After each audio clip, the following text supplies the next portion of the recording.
nose. When there is significant flooding in your basement, don't rush to pump it out. Hi guys, today I am going to be doing a review on a 2017 Shelby GT350.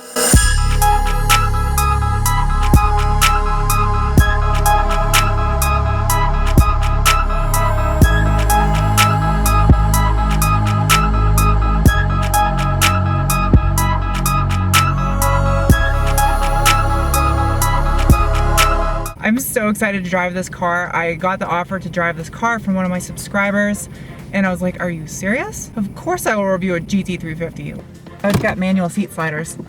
Oh, so excited. It is one of my dream cars and I absolutely am thrilled I am driving this right now. The car is equipped with the My Ford Touch, so you just have to have the key in your pocket or your purse or your wallet or your belly button, wherever you want to keep it. So here is the interior of the Shelby. This one is equipped with the Ford Sync 3 package, and you see this little button right here? It's equipped with magnetic ride. The steering wheel is really nice. I like the flat bottom on there, and it's wrapped in the suede with the little stitching at the top to let you know where a sensor is at. It's really pretty, and it has the controls for your steering and your suspension. Let's see, driving modes: normal, sport, weather, that's kind of cool, weather, track, and track strip. What?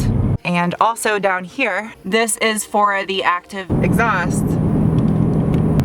Giveth thy beans to the Shelby. There we go. Open up the exhaust. Oh, are you joking right now? Beans will be givenneth.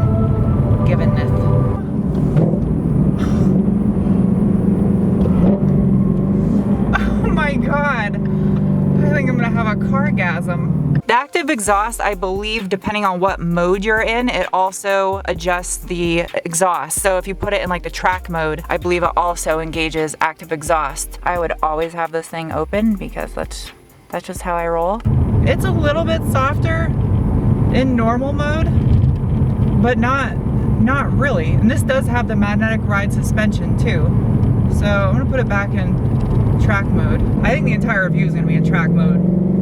I don't care about the other modes right now. All right, first thing I noticed about driving the GT350, which if you've seen any other reviews on this car, it's true. The clutch pedal is so incredibly soft on this. It's softer than the Focus ST and the Fiesta ST. And I believe Steeda makes a mod to change the clutch feel. But I mean, it is really light, but it doesn't make sense it's so light for this much power. But it's not bad. Like it's nice, you know what I mean? I feel like I could drive this in traffic and not have a broken ankle. I'm pretty sure I could wear 6-inch heels and drive this thing and not have sore ankles after a while. All right, I'm lying. I would definitely have sore ankles driving this car with 6-inch heels. It's supposed to be really aggressive in track mode, and I mean, it is stiff. There is a button right here for traction control, which I believe it has variable modes also.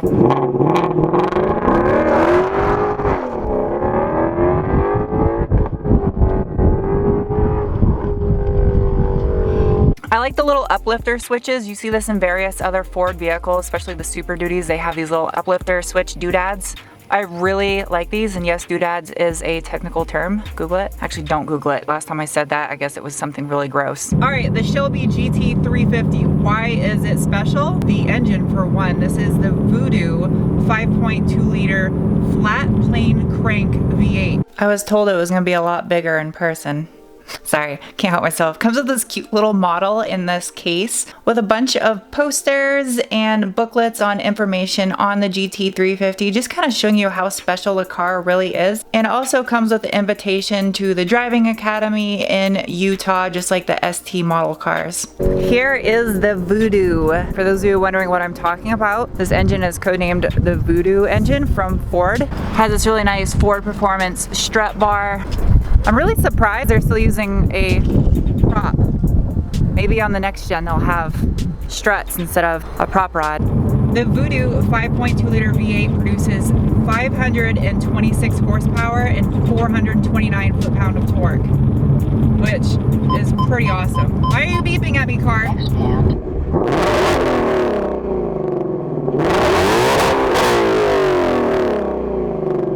crossplane crank V8 like the Coyote V8 that is found in the Mustang GT has more of that traditional burbly sound of violence going on in the combustion chamber. I don't know how to describe it, I'm sorry.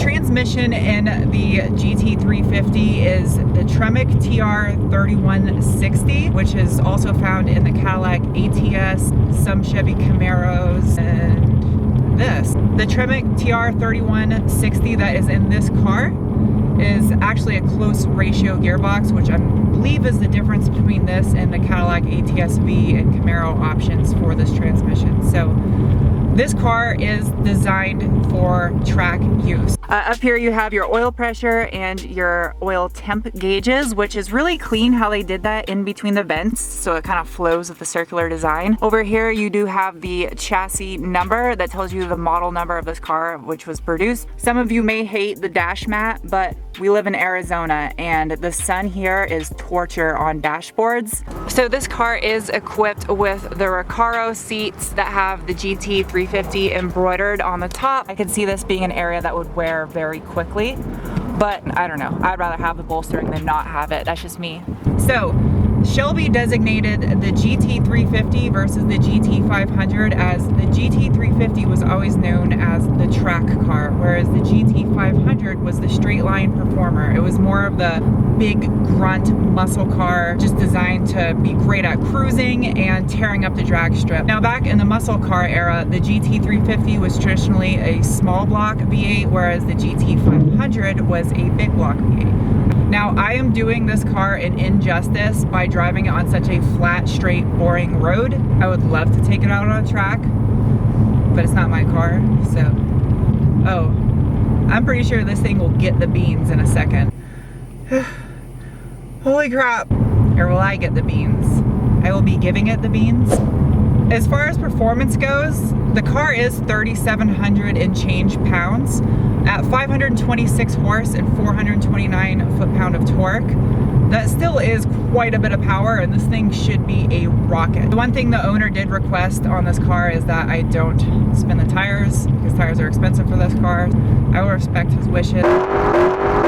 And I'm not going to do anything crazy in this car, because it is not my car, for one thing, and I am privileged to just be able to drive this for another. The tires that come in the car are Michelin Pilot Super Sports 295/35/19s in the front with these massive Brembo 6-piston calipers. These things are huge, and I believe these are 2-piece rotors as well. In the rear has 305/35 ZR19s with Brembo 4-piston calipers, and again, I'm pretty sure these are 2-piece rotors. If I'm wrong, someone in the comment section go ahead and correct me, but this is a serious wheel and tire setup on this car. Let me put it in track mode, and let me give it the beans.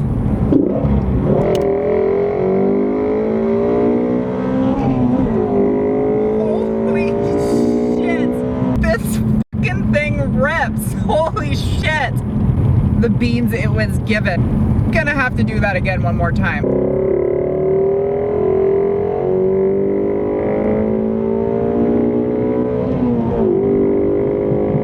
Now this is not the 350R.